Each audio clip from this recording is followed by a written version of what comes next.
دختری صاحب جمال دلم، عشق خود را پاک مان در منزلم. از عشق یا نازنین افکار و شیدا گشتم، از عشق یا نازنین افکار و شیدا گشتم. آسنم که میایی نزد دلم، آسنم که میایی نزد دلم.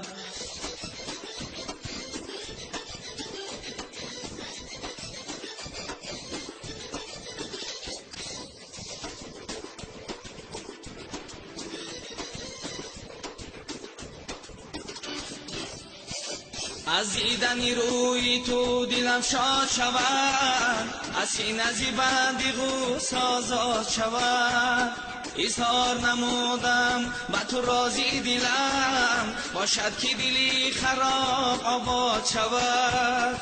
اظهار نمودم به تو راضی دلم، باشد که دلی خراب آباد شود. دختری صاحب جمال دلم، عشق خود را پاک مان در منزلم. از عشق یا نازنین افکار و شیدا گشتم، از عشق یا نازنین افکار و شیدا گشتم. آسنم که میایی نزد دلم، آسنم که میایی نزد دلم.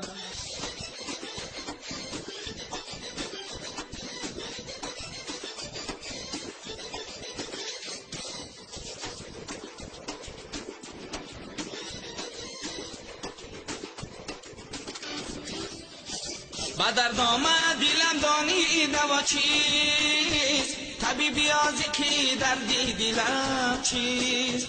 طبیبم تو حبیبم تو عزیزم، بسویم خنده گرمی تو کافیست. طبیبم تو حبیبم تو عزیزم، بسویم خنده گرمی تو کافیست. دختری صاحب جمال دلم، عشق خود را پاک مان در منزلم.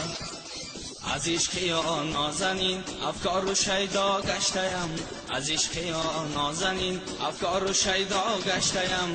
آسنم که میایی نزد دلم، آسنم که میایی نزد دلم، آسنم که میایی نزد دلم، آسنم که میایی نزد دلم.